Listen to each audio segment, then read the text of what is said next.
Hello friends, welcome back to cinema explainer. ഇന്ന് നമ്മൾ 2020 പുറത്തിറങ്ങിയ ദി പാരാമെഡിക് എന്ന സ്പാനിഷ് സിനിമയെ കുറിച്ചിട്ടാണ് നമ്മൾ നോക്കാൻ പോകുന്നത്. സിനിമയിലേക്ക് കടക്കുന്നതിന് മുമ്പ് ചാനൽ ഇതുവരെ സബ്സ്ക്രൈബ് ചെയ്യാതെയാണ് നിങ്ങൾ വീഡിയോ കാണുന്നതെങ്കിൽ ചാനൽ ഒന്ന് സബ്സ്ക്രൈബ് ചെയ്ത് തൊട്ടടുത്തുള്ള ബെല്ലൈക്കൺ ഒന്ന് അമർത്തിയാൽ ഞങ്ങൾ അപ്ലോഡ് ചെയ്യുന്ന പുതിയ വീഡിയോസ് നിങ്ങൾക്കരികിലേക്ക് ഉടൻ തന്നെ എത്തുന്നതായിരിക്കും. സോ നമുക്ക് അധികം സമയം കളയാതെ സിനിമയിലേക്ക് കടക്കാം. സിനിമയുടെ തുടക്കത്തിൽ ഒരു അപകട രംഗമാണ് കാണിക്കുന്നത്. തല കീഴായി ഒരു കാറിൽ 2 പേർ കുടുങ്ങിക്കിടക്കുന്നു. ഒരു ആംബുലൻസ് വരുന്നുണ്ട്. അതിൽ നിന്ന് ഇറങ്ങുന്ന ആളാണ് നമ്മുടെ സിനിമയിലെ നായകൻ. ഒപ്പം ഇറങ്ങുന്ന മറ്റൊരാൾ നായകന്റെ സുഹൃത്താണ്. ആംബുലൻസ് ഡ്രൈവറാണ് അയാൾ. ആംബുലൻസ് ഡ്രൈവർ അപകടത്തിൽപ്പെട്ട സ്ത്രീയുടെ അടുത്ത് പോയിട്ട് പേടിക്കണ്ട, ഞങ്ങൾ രക്ഷിക്കാം എന്ന് പറയുന്നുണ്ട്. അതിനിടയിൽ നായകൻ അപകടത്തിൽപ്പെട്ട മറ്റൊരാളെ സുരക്ഷിതമായി താഴെ ഇറക്കുന്നു. ഡ്രൈവറും നായകനും ചേർന്ന് പരിക്കേറ്റവരെ എടുത്തുകൊണ്ട് പോകുമ്പോഴേക്കും ധാരാളം ആംബുലൻസുകൾ അവിടെ എത്തി അവരെ ആശുപത്രിയിലേക്ക് കൊണ്ടുപോകുന്നു. അടുത്ത സീനിൽ നമ്മുടെ നായകനും നായികയും, അതായത് നായകൻ നമ്മുടെ നായകന്റെ ഭാര്യയാണ്, വളരെ കഷ്ടപ്പാടിലാണ്. അവർക്ക് കുഞ്ഞുങ്ങളില്ല. കുഞ്ഞിനായി ശ്രമിച്ചുകൊണ്ടിരിക്കുകയാണ്. നായിക ജോലിക്ക് പോകുന്നുണ്ട്. കിട്ടുന്ന സമയത്ത് പഠിക്കുകയും ചെയ്യുന്നു. പഠിക്കാൻ പോകുന്നു എന്ന് പറയുമ്പോഴെല്ലാം നായകൻ അവളെ സംശയിക്കുന്നുണ്ട്. വേറെ ഒരു അമ്മൂമ്മ ചലനമില്ലാതെ കിടക്കുകയാണ്. വിവരം ആംബുലൻസുകാർക്ക് കിട്ടുന്നുണ്ട്. അവരുടൻ തന്നെ അവിടേക്ക് പോകുന്നു. ചെന്ന് നോക്കുമ്പോൾ ആ അമ്മൂമ്മ അതിനു മുൻപേ മരിച്ചു പോയിരുന്നു.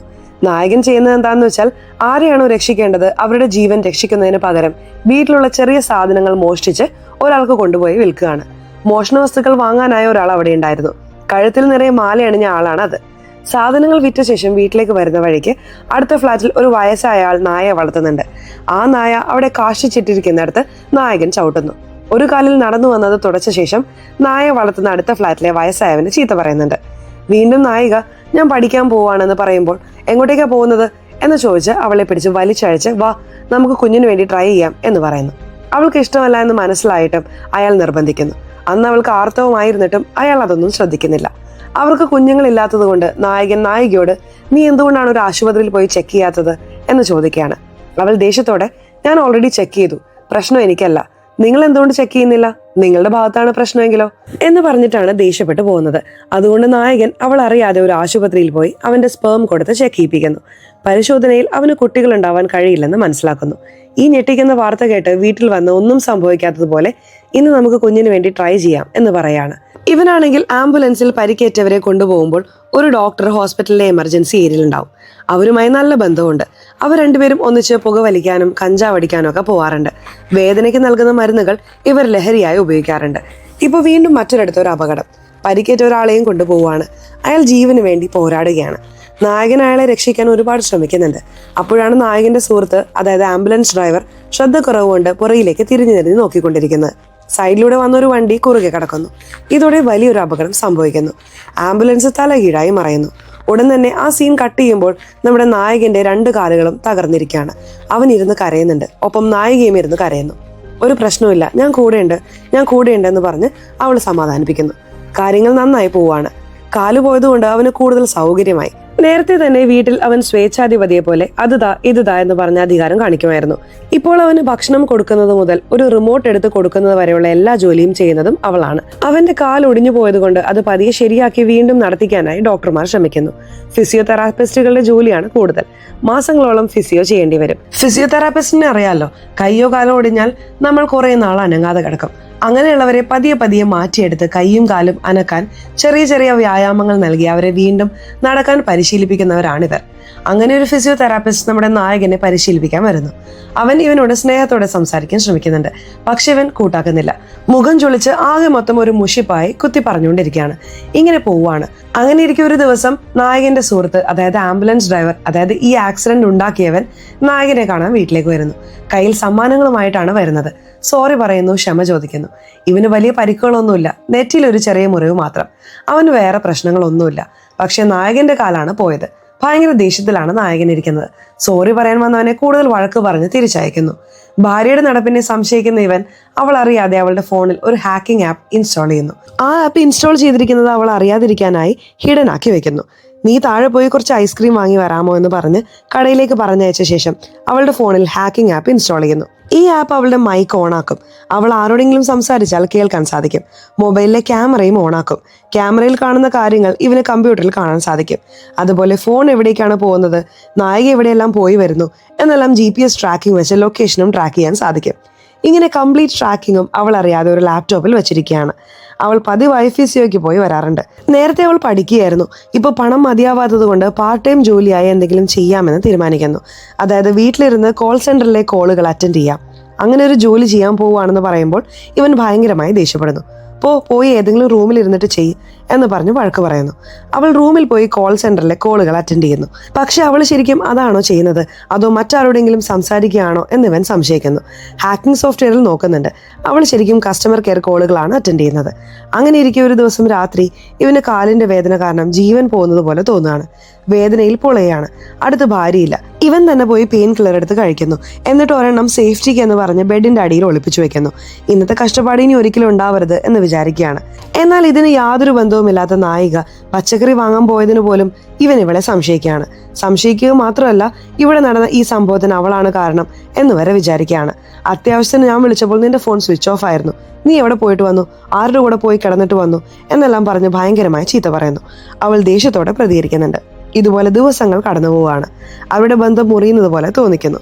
അടുത്ത വീട്ടിലെ നായയെ വളർത്തുന്ന വൃദ്ധനുണ്ടല്ലോ, ആ നായ രാത്രി മുഴുവൻ കീ എന്ന് ഒച്ച വെച്ചുകൊണ്ടിരിക്കുന്നു. ഇവന് ഭയങ്കര ദേഷ്യം വരുന്നുണ്ട്. അടുത്ത ദിവസം രാവിലെ നായയ്ക്ക് കൊടുക്കാനായി മാംസകഷ്ണം കൊണ്ടുവരുന്നുണ്ട്. ആ മാംസകഷ്ണത്തിനുള്ളിൽ നിറയെ വെടിയുണ്ടകൾ തിരികെ വെച്ചിട്ടുണ്ട്. ആരും അറിയാതെ നായയെ വിളിച്ച് ആ മാംസം കൊടുക്കുന്നു. അതിനുള്ളിലെ വെടിയുണ്ടകൾ നായയുടെ ഉള്ളിൽ തറച്ച് അല്പസമയത്തിനകം നായ അവിടെ കിടന്ന് ചത്തുപോവാണ്. അങ്ങനെ ഒരു പ്രശ്നം പരിഹരിച്ചതായി അവൻ കരുതാണ്. ഒരു സൈക്കോയെ പോലെയാണ് അവൻ തോന്നിക്കുന്നത്. അതുപോലെ നേരത്തെ ഹാക്ക് ചെയ്ത് വെച്ചിരുന്ന നായികയുടെ ഫോണിൽ നിന്ന് അവൾ ഒരു ദിവസം അവളുടെ സുഹൃത്തിനോട് സംസാരിക്കുന്നു. നിന്റെ കെട്ടിയൻ ശരിക്കും ഒരു സൈക്കോ ആണ്.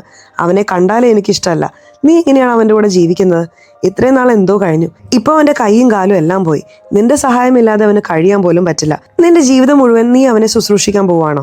അവനെ കുളിപ്പിക്കണം, കിടത്തണം, ഭക്ഷണം കൊടുക്കണം എന്നിങ്ങനെ ഒരു നേഴ്സിനെ പോലെ നിന്റെ ജീവിതം വേസ്റ്റ് ചെയ്യാൻ പോവാണോ? അതും മര്യാദയ്ക്ക് ഇരിക്കുന്നവനല്ല.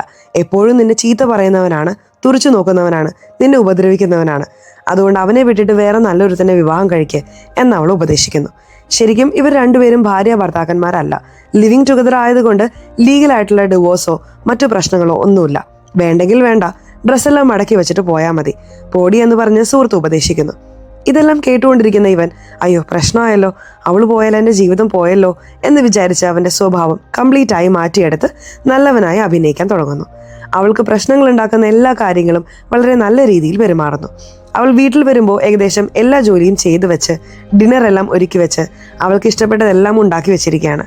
ഇവനൊരു പ്രത്യേക ഡ്രസ്സ് ഇഷ്ടമാണ്. നായികയ്ക്കായി അവൻ എടുത്തു വെച്ചിരിക്കുന്ന ആ ഡ്രസ്സ് അവളോട് ഇട്ട് വരാൻ ആവശ്യപ്പെടാറുണ്ട്. ഇന്നും ആ ഡ്രസ്സ് ഇട്ട് വന്നാൽ നന്നായിരിക്കുമെന്ന് പറയുമ്പോൾ നായിക അത് ഇട്ടുകൊണ്ട് വരുന്നുണ്ട്. ഇവൾക്ക് ഇഷ്ടപ്പെട്ടതെല്ലാം ഉണ്ടാക്കി വെച്ചിരിക്കുന്നത് അവർ കഴിക്കുന്നുണ്ട്. നമുക്ക് കുഞ്ഞില്ലെന്ന് പറഞ്ഞ് നീ വിഷമിക്കണ്ട, ഞാൻ നാളെ രാവിലെ പോയി ഡോക്ടറെ കാണാൻ പോവാണ്. ഹോസ്പിറ്റലിൽ പോയി എനിക്ക് എന്താണ് പ്രശ്നം എന്നറിഞ്ഞിട്ട് വരാം എന്ന് കള്ളം പറയുന്നു. ശരിക്കും അവൻ നേരത്തെ പോയി ഡോക്ടറെ കണ്ടിട്ട് വന്നിരുന്നു. പ്രശ്നം അവന്റെ ഭാഗത്താണ്. കുഞ്ഞിനെ ഉണ്ടാക്കാൻ അവന് കഴിയില്ല. അത് അവൾക്കറിയില്ലല്ലോ. ഇവനിൽ വലിയ മാറ്റമാണല്ലോ, ഇവന്റെ കൂടെ ജീവിച്ചാലോ എന്ന് അവൾ വിചാരിക്കുന്നു. അന്ന് രാത്രിയും അവർ ലൈംഗിക ബന്ധത്തിൽ ഏർപ്പെടാൻ ശ്രമിക്കുന്നുണ്ട്. പക്ഷേ ആ ആക്സിഡന്റിൽ ഇവൻ ആ പ്രശ്നവും വന്നതുപോലെ തോന്നുന്നു. കുട്ടികളിൽ നിന്ന് നോക്കിയപ്പോൾ വലിയ പ്രശ്നമില്ലായിരുന്നു. പക്ഷെ ഇപ്പോൾ സന്തോഷത്തോടെ ഇരിക്കാനും അവന് കഴിയുന്നില്ലെന്ന് തോന്നുന്നു. അങ്ങനെ ഇരിക്കെ അടുത്ത ദിവസം രാവിലെ അവൻ കുളിച്ചുകൊണ്ടിരിക്കുകയാണ്. അപ്പോൾ നായിക ആരോടോ ഒരു മെസ്സേജ് അയക്കുന്നുണ്ട്. മെസ്സേജ് അയക്കുന്നത് എവിടെയോ അകലെ ഇരിക്കുന്ന ഒരാൾക്കാണ്. അവൾ മെസ്സേജ് അയക്കുമ്പോൾ ഈ വീടിനകത്ത് നിന്ന് ഒരു ബീപ്പ് ശബ്ദം കേൾക്കുന്നു. SMS പോകുന്ന ശബ്ദം കേൾക്കാണ്. എന്താ ഇത്, മെസ്സേജ് അയച്ചാൽ ഇവിടെ ശബ്ദം കേൾക്കുന്നത് എന്ന് വിചാരിച്ച് അവൾ വീണ്ടും അയക്കുന്നു. വീണ്ടും അടുത്തിരിക്കുന്ന ലാപ്ടോപ്പിൽ നിന്ന് ശബ്ദം വരുന്നു. വീണ്ടും അയക്കുന്നു, വീണ്ടും ശബ്ദം വരുന്നു. ഞാൻ മെസ്സേജ് അയക്കുമ്പോൾ ഇവിടെ നിന്നാണ് ശബ്ദം വരുന്നത് എന്ന് മനസ്സിലാക്കുന്നു. ആ ഹാക്കിംഗ് സോഫ്റ്റ്വെയർ ഇവൻ ലാപ്ടോപ്പിൽ ഇട്ട് വെച്ചിരിക്കുന്ന കാര്യം അവൾക്ക് മനസ്സിലാവുന്നു. അവൾ ഭയങ്കരമായി ദേഷ്യപ്പെടുകയാണ്. ഈ നിലവാരത്തിൽ ഇവൻ പെരുമാറുന്നുണ്ടല്ലോ എന്ന് വിചാരിക്കുകയാണ്. അവളുടെ ഡ്രസ്സുകളും സാധനങ്ങളെല്ലാം ഒരു പെട്ടിയിലാക്കി ദേഷ്യത്തോടെ അവിടെ നിന്ന് പോവുകയാണ്. പോകുമ്പോൾ അവന് ഇഷ്ടപ്പെട്ട ആ ഡ്രസ്സ് അവിടെ വെച്ചിട്ടാണ് പോകുന്നത്. ഇവൻ കുളിച്ചു കഴിഞ്ഞ ശേഷം ടവൽ എടുത്ത് വാടി, തുണി എവിടെ എന്നെല്ലാം പറഞ്ഞ് വെളിയിൽ വന്ന് തിരഞ്ഞു നോക്കുന്നു. അവളെ കാണുന്നില്ല. അതിനുശേഷം ലാപ്ടോപ്പ് തുറന്നു കിടക്കുന്നത് കാണുന്നു. അവൾ ഈ ഹാക്കിംഗ് സോഫ്റ്റ്വെയർ കണ്ടുപിടിച്ചു, എല്ലാം മനസ്സിലാക്കി ഇവിടെ നിന്ന് പോയി എന്ന് മനസ്സിലാക്കുന്നു. വളരെ ദേഷ്യവുമുണ്ട്, വിഷമവുമുണ്ട്. ദേഷ്യമാണ് കൂടുതലും. എന്താ ഇങ്ങനെ പോകുന്നത്, നമ്മൾ ഭാര്യയും ഭർത്താവും ആയിരുന്നില്ലേ എന്നൊക്കെ ചോദിക്കുകയാണ്. അങ്ങനെ ഇരിക്കെ ഒരു ദിവസം ന്യൂ ഇയർ ആണ്. ന്യൂ ഇയർ എല്ലാവരും ആഘോഷിക്കുമ്പോൾ ഇവൻ ഒറ്റയ്ക്കിരുന്ന് വളരെ പെട്ടെന്ന് ഭക്ഷണം കഴിച്ചുകൊണ്ട് ന്യൂ ഇയർ കഴിച്ചു കൂട്ടുന്നു. എന്താ ഇങ്ങനെ പോകുന്നത്? അങ്ങനെ ഇരിക്കെ അവൾ എങ്ങനെ ഇരിക്കുന്നു എന്നറിയാൻ വേണ്ടി അവൾ ജോലി ചെയ്തിരുന്ന സ്ഥലത്ത് പോയി നോക്കുകയാണ്. പാർട്ട് ടൈം ജോലി കഴിഞ്ഞ ഉടൻ തന്നെ ഒരാൾ ബൈക്കിൽ വന്ന് അവളെ കൂട്ടിക്കൊണ്ടു പോവാണ്. ആരാണെന്ന് നോക്കുമ്പോൾ നമ്മുടെ നായകന്റെ സുഹൃത്ത്.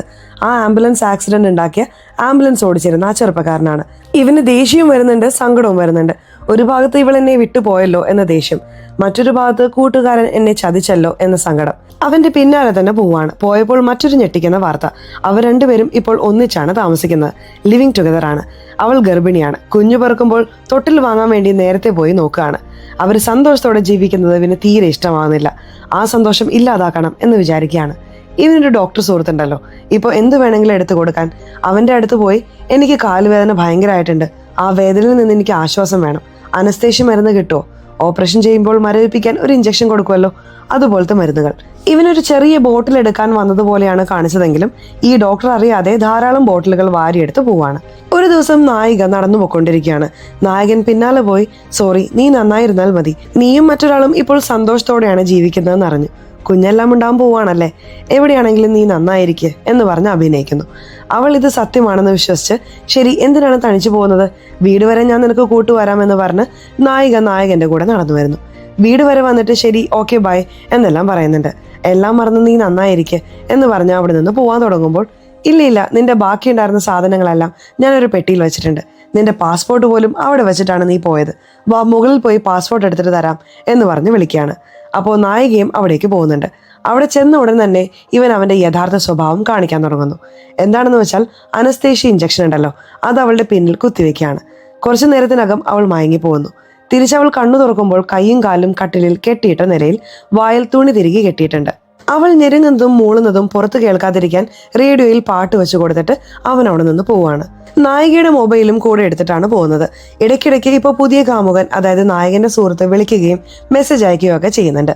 ഇവൻ എന്ത് ചെയ്തു എന്ന് വെച്ചാൽ എല്ലാ കോളുകളും കട്ട് ചെയ്ത് വിട്ടിട്ട്, നിനക്കും എനിക്കും യോജിക്കാൻ പറ്റില്ല, ഞാൻ നിന്നെ വിട്ടിട്ട് പോവുകയാണ്, അതുപോലെ നമ്മൾ രണ്ടുപേർക്കും ഉണ്ടായ ആ ഗർഭം, അതുപോലെ നമ്മൾ രണ്ടുപേർക്കും ഉണ്ടായ ആ കുഞ്ഞ്, അതെനിക്കിനി വേണ്ട, ഞാൻ ആ ഗർഭം അലസിപ്പിക്കാൻ പോവുകയാണ് എന്നൊരു മെസ്സേജ് അയച്ച ശേഷം ആ ഫോൺ കൊണ്ടുപോയി പുഴയിൽ എറിഞ്ഞു കളയുന്നു.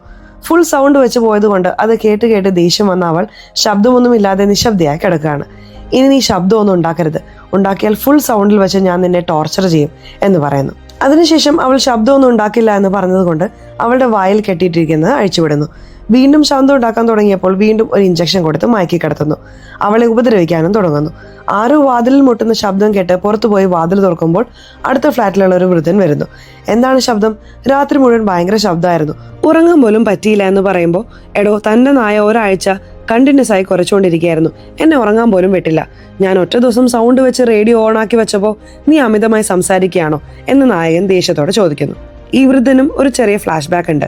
ഇദ്ദേഹത്തിന്റെ ഭാര്യയ്ക്ക് സുഖമില്ലാതാവുന്നുണ്ട്. ഇവർ വളർത്തുന്നത് ഒരു നായ്ക്കുട്ടിയാണ്. ഭാര്യയ്ക്ക് സുഖമില്ലാതാകുമ്പോൾ അവരെ ഹോസ്പിറ്റലിലാക്കുന്നുണ്ട്. രാത്രി അവരെ നോക്കാൻ ഇയാൾക്ക് പോകേണ്ട അവസ്ഥ. ഹോസ്പിറ്റലിലേക്ക് നായകയെ കൂട്ടിക്കൊണ്ടുപോകാൻ പറ്റുമോ? പറ്റില്ല.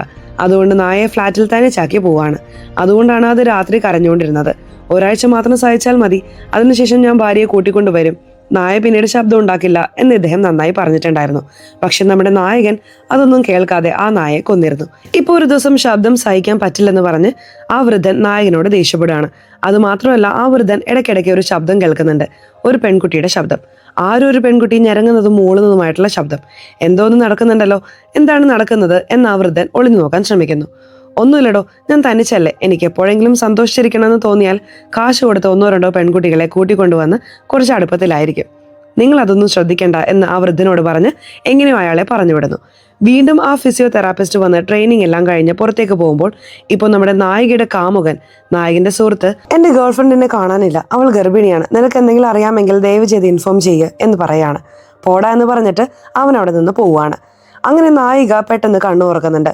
ശബ്ദമുണ്ടാക്കില്ല എന്ന് അവൾ വാക്ക് കൊടുക്കുന്നുണ്ട്. ഇവനും വളരെ ഫ്രീ ആയിട്ട് ഇരിക്കുകയാണ്. എന്താ ഇത്രയും ഫ്രീ ആയിട്ടിരിക്കുന്നതെന്ന് നോക്കുമ്പോൾ നായികയുടെ കാലിൽ മരവിപ്പിക്കുന്ന മരുന്നെടുത്ത് കുത്തിവെക്കുന്നു. കാലുകൾ ഇവന്റെ കാലുകൾ പോലെ ചലനമില്ലാതാവുന്നു. പക്ഷെ അത് താൽക്കാലികമാണ്. മരുന്നിന്റെ വീര്യമുള്ളിടത്തോളം കാലം മാത്രമേ ചലനമില്ലാതിരിക്കുകയുള്ളൂ. അവളും ഇവനെ പോലെ കഷ്ടപ്പെടുന്നത് ഇവൻ കാണുന്നുണ്ട്, അനുഭവിക്കുന്നുണ്ട്, ആസ്വദിക്കുന്നു. അവൾക്ക് രക്ഷപ്പെടാൻ കഴിയുന്നില്ല. കുറച്ചുനാൾ കഴിഞ്ഞു പോവാണ് കേട്ടോ. അവൾക്ക് ഭക്ഷണമൊക്കെ വാരി കൊടുക്കുന്നുണ്ട്. ആ കടലിൽ അവളെ കെട്ടിയിട്ട് തന്നെ കുടുംബം നയിക്കുന്നു. ഇതുപോലെ നമ്മൾ ലൈഫ് ലോങ് ആയി നന്നായി ജീവിക്കാം എന്നെല്ലാം പറഞ്ഞ് നിന്റെ കുഞ്ഞിനെ ഞാൻ എങ്ങനെ വളർത്തും എന്നെല്ലാം പറഞ്ഞുകൊണ്ടിരിക്കുമ്പോഴാണ് നന്നായി സംസാരിച്ചുകൊണ്ടിരിക്കുന്ന ഇവൻ അവിടെ ഉണ്ടായിരുന്ന ഒരു മദ്യക്കുപ്പി എടുത്ത് അവളുടെ തലയിൽ ഒരടി കൊടുക്കുന്നത്. രക്ഷിക്കണേ എന്ന് പറഞ്ഞ് അവൾ ആ വീടിന്റെ വാതിൽ തുറന്ന് പുറത്തേക്ക് പോകാൻ നോക്കുമ്പോൾ വീണ്ടും നിതംബത്തിൽ ഒരു കുത്ത്. ആ മരവിപ്പിക്കുന്ന മരുന്നും മയക്കുമരുന്നും രണ്ടും കൂടെ കലർത്തി കുത്തിവെക്കുന്നു.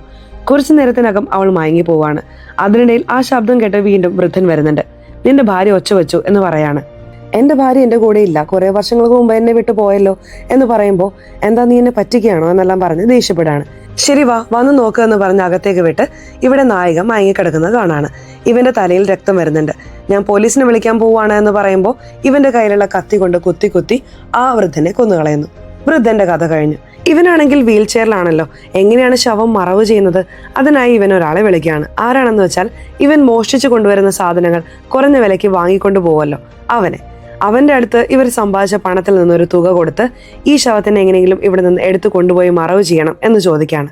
വൃദ്ധൻ ഇവിടെ ഉണ്ടായിരുന്നതും മരിച്ചതും ശവമായതും ശവം എടുത്തുകൊണ്ടുപോയതും ആരും അറിയാതെ അവൻ എല്ലാം ക്ലീനാക്കി ഒതുക്കുകയാണ്.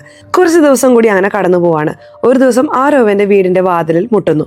ആരാണ് വാതിലിൽ മുട്ടുന്നതെന്ന് നോക്കുമ്പോൾ 2 പോലീസുകാരാണ് വരുന്നത്.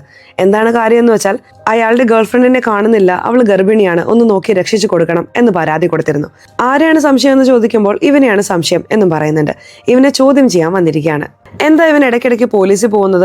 ഇതൊന്നും ശരിയാവില്ല എന്ന് വിചാരിച്ച് നമ്മുടെ നായകന്റെ സുഹൃത്തിനെ കാണാൻ വേണ്ടി അവൻ അറിയാതെ അവന്റെ ഫ്ലാറ്റിലേക്ക് പോവാണ്. കാരണം ഒരു കാലത്ത് ഇവർ രണ്ടുപേരും ഒന്നിച്ചു കഴിഞ്ഞവരാണല്ലോ. അതുകൊണ്ട് അവന്റെ ഫ്ലാറ്റിന്റെ താക്കോൽ ഇവന്റെ കയ്യിലുണ്ടായിരുന്നു. അവൻ ബാത്റൂമിൽ പോയിരിക്കുമ്പോൾ പെട്ടെന്ന് പിന്നിൽ നിന്ന് വന്ന് മയക്കുമരുന്ന് കുത്തിവെക്കുന്നു. കുറച്ചു നേരത്തിനകം അവൻ മയങ്ങിപ്പോയ ശേഷം അവന്റെ വായിൽ ഒരു പൈപ്പ് തിരുകി ഓവറായി ലഹരി കയറ്റുന്ന ഒരു മരുന്ന് അവന്റെ വായിൽ ഒഴിച്ചു കൊടുത്തിട്ട് അതിനോടൊപ്പം ബിയർ ബോട്ടിലുള്ള മദ്യവും ഒഴിച്ചു കൊടുക്കുന്നു. നന്നായി ലഹരി കയറി ലഹരിയുടെ ഉച്ചസ്ഥായിയിൽ അവൻ മരിച്ചതുപോലെ ഒരു സെറ്റപ്പ് റെഡിയാക്കി വെച്ചിട്ട് അവനെ അവിടെ നിന്ന് കൊണ്ടുപോയി കൊല്ലുകയാണ് നമ്മുടെ നായകൻ. അന്വേഷിച്ചു വന്ന പോലീസുകാർ പറഞ്ഞതുപോലെ ഇവിടെ വലിയ പ്രശ്നങ്ങളൊന്നും ഇല്ല എന്ന് പറഞ്ഞിട്ട് അവിടെ നിന്ന് പോവാണ്. അവർ വന്നിരുന്നതും സംസാരിച്ചു പോയതും എല്ലാം ഹോളിലാണ്.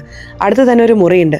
ആ മുറിയുടെ വാതിൽ തുറന്ന് നോക്കിയാൽ പോലും ഉള്ളിൽ നമ്മുടെ നായക മയങ്ങിക്കിടക്കുന്നത് അവർക്ക് അറിയാമായിരുന്നു. പക്ഷെ അവരതുപോലും ചെയ്തില്ല.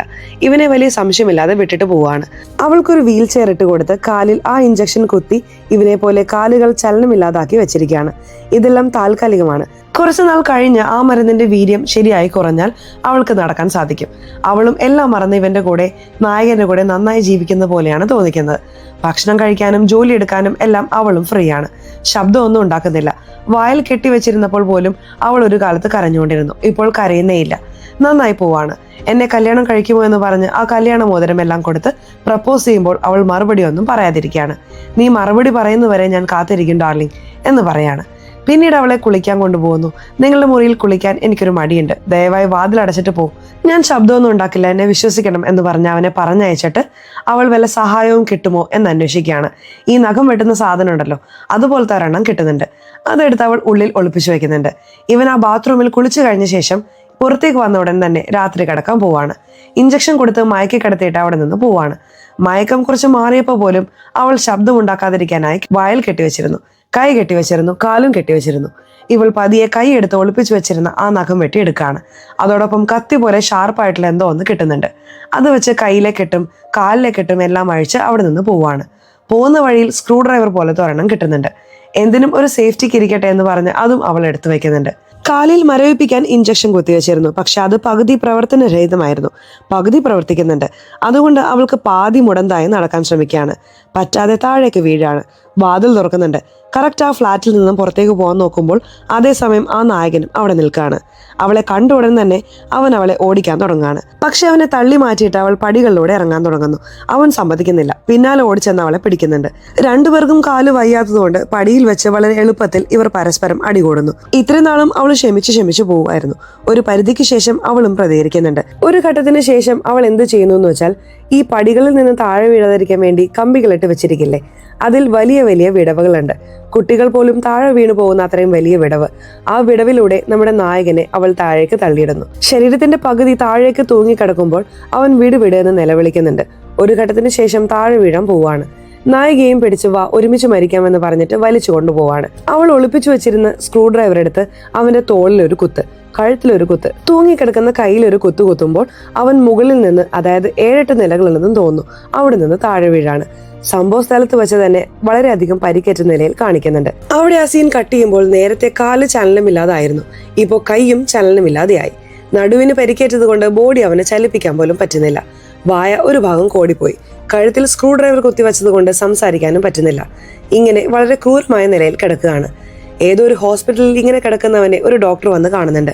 വന്ന് കണ്ടിട്ട് എടാ നിനക്ക് ഗേൾ ഫ്രണ്ട് ഉണ്ടെന്ന് പറഞ്ഞില്ലേ, നിന്റെ ഗേൾ ഫ്രണ്ട് വന്നിട്ടുണ്ട്, നിന്നെ ഡിസ്ചാർജ് ചെയ്ത് കൂട്ടിക്കൊണ്ടുപോകാനായി എന്ന് പറയുന്നു. ആരാണെന്ന് നോക്കുമ്പോൾ നമ്മുടെ നായികയാണ്. നായികയുടെ വയറ് കുറച്ചുകൂടി വലുതായിട്ടുണ്ട്, കുറച്ച് നാളുകൾക്കകം പ്രസവിക്കും. ഈ കുഞ്ഞിന്റെ അച്ഛനെ, അതായത് ആംബുലൻസ് ഡ്രൈവറെ, നമ്മുടെ നായകന്റെ സുഹൃത്തിനെ ഇവൻ കൊന്നല്ലോ, അതിന് പ്രതികാരം ചെയ്യണം.